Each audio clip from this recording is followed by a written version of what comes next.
Todos sabemos lo importante que es Internet, pero hay una pregunta que rara vez nos hacemos. ¿Cómo se controla este medio? Suele creerse que Internet es completamente libre, pero eso no es del todo cierto. Por nombrar cualquier ejemplo, ya todos conocemos el letrero que dice, este video no está disponible en tu país. Si nadie controla Internet, ¿cómo es posible que pase eso? Antes de hacerle frente a estas preguntas, hay que responder otra primero. ¿Qué es exactamente Internet? Le decimos la nube, hablamos de subir o bajar información, y la verdad es que estas metáforas no son muy adecuadas. Si algo es Internet, es una red de redes, pero eso tampoco aclara confusiones. Pensemos, más bien, que estamos hablando de tres cosas distintas, tres capas cuando hablamos de Internet. La primera capa recoge la infraestructura, cables, enormes cables interoceánicos que sirven para transmitir información. A eso hay que sumar los famosos servidores, o sea, computadores que almacenan muchísima información. Son los servidores los que están conectados a Internet, o mejor dicho, entre sí, porque Internet es esa conexión.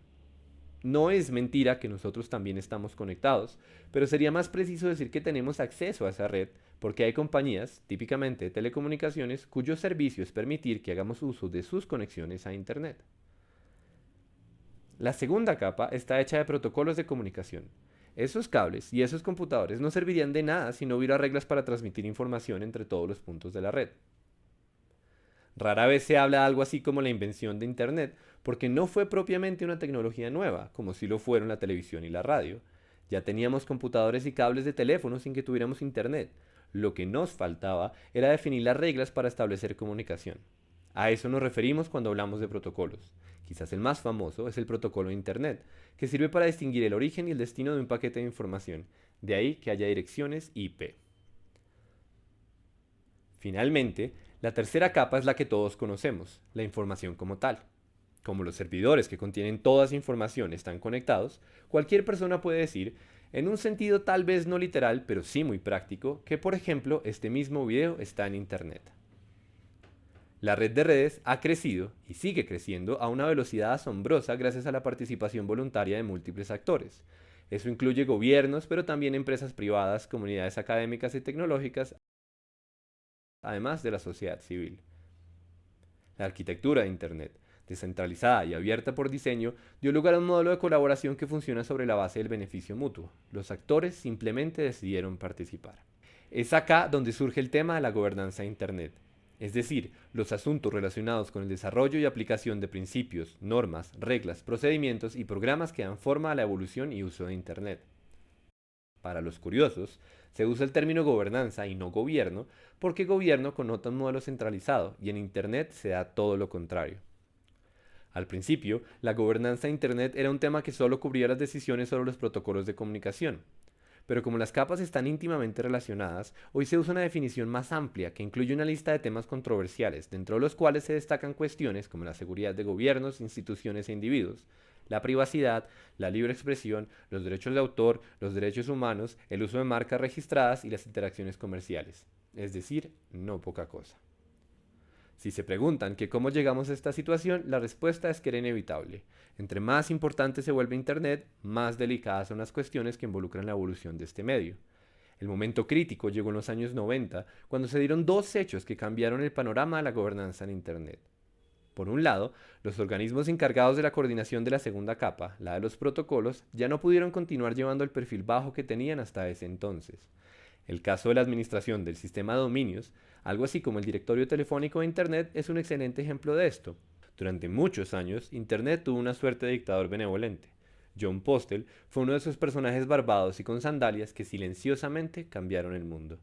En esencia, él podía decidir cuáles son los dominios que existen y por extensión, cuáles son los que no. Por si no es claro, estamos hablando de un enorme poder.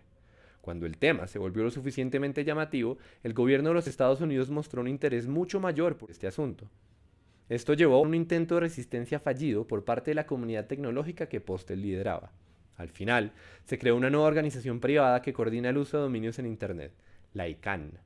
El hecho de que esta organización opere bajo las leyes de California ha desatado enormes polémicas a nivel mundial. Los demás gobiernos han dicho en repetidas ocasiones que la ONU debería ser la encargada de supervisar las decisiones de la ICANN, pero Estados Unidos no está de acuerdo, paradójicamente, porque argumenta que subyugar los principios de Internet a los principios de los gobiernos atenta contra el modelo abierto que ha funcionado hasta ahora. La cuestión es particularmente polémica porque el propio gobierno de los Estados Unidos ha alterado decisiones tomadas por la ICANN. El otro gran hecho que modificó el panorama de la gobernanza de Internet fue la implementación de nuevos protocolos que permiten ubicar a los usuarios. La geografía no es necesaria cuando se trata de enviar paquetes de información, pero sí es un criterio muy útil para decidir cuáles son los paquetes que se quieren enviar. La motivación principal para integrar estas herramientas no fue el control de Internet, sino el potencial comercial que se puede explotar al hacer distinciones geográficas. Cuenta la leyenda que alguien de Yahoo, de visita en Francia, vio una página web con publicidad para la venta de flores en Nueva York y se dio cuenta de que era ridículo no hacer nada al respecto. ¿Cómo funcionan los sistemas que ubican a los usuarios? Pues bien, sabemos en dónde están los servidores, básicamente porque ocupan grandes edificios, pero no dónde están los usuarios. Lo que el sistema hace entonces es tomar nota automáticamente de todos los servidores que pasan un paquete de información cuando éste se mueve por la red. Cruzando referencias de bases de datos, se puede inferir la ubicación del usuario. Las repercusiones de este cambio fueron enormes. En términos generales, desde ese momento se abrió la posibilidad de que cada gobierno controle lo que pasa dentro de su territorio sin que el resto del mundo se vea afectado, al menos en teoría. La estrategia para lograr que se altere la información geográficamente es simple. Cuando los gobiernos tienen jurisdicción sobre lo que circula en Internet, enfocan sus esfuerzos en los diferentes intermediarios que hacen posible el movimiento de esa información. Así, por ejemplo, alguien puede abrir un casino o un negocio de pornografía infantil y ubicar los servidores en el rincón del mundo que mejor le convenga. Pero las compañías de tarjetas de crédito tienen que atenerse a la jurisdicción de los países en los que se encuentran y no pueden ofrecer sus servicios de pago si se les exige lo contrario. Lo mismo pasa con cualquier tipo de empresa privada que haga las veces de intermediario. Hace algunos años, Google tuvo que sacar de sus resultados en Estados Unidos a una página web danesa que publicó los textos secretos de la cienciología. Los cienciólogos no querían que esa información se conociera y estratégicamente apelaron a los derechos de autor para lograr que fuera censurada. No se puede controlar Internet como tal, pero el principio de soberanía le da el poder a los gobiernos sobre los intermediarios y estos, a su vez, tienen poder sobre lo que pasa en la red. No estamos diciendo que la influencia de los gobiernos es negativa o positiva. Casos se pueden encontrar para defender ambas posturas. El punto es mucho más sencillo. Algo que antes no era posible, ahora sí lo es.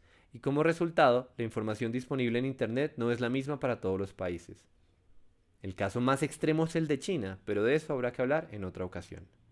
Entonces, ¿quién controla Internet?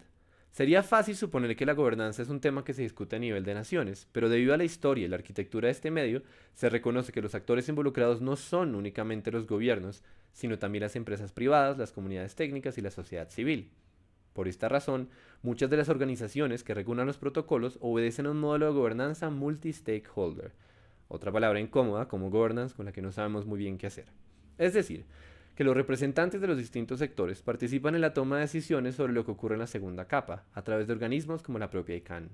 Sin embargo, entre el modelo de gobernanza con representantes de diferentes sectores y el modelo de negociaciones a nivel de estados existe una tensión, empezando porque esas organizaciones que velan por el desarrollo y el funcionamiento de Internet, en últimas, tienen que rendirle cuentas a Estados Unidos. Uno de los grandes debates a nivel de la ONU es precisamente aquel sobre la autoridad que los demás gobiernos del mundo reclaman y que no tienen en lo relacionado con los protocolos de Internet.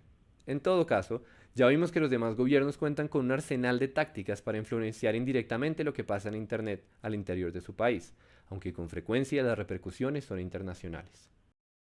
Finalmente, como iniciativa para lidiar con todas estas tensiones, desde 2005 existe el Foro para la Gobernanza de Internet, en el que nosotros, como sociedad civil, tenemos la posibilidad de participar en igualdad de condiciones junto con el sector privado, los técnicos y los representantes gubernamentales. El foro fue impulsado por la ONU, ocurre cada año en una nueva ciudad del mundo y allí se discute sobre todos los temas enunciados hasta ahora.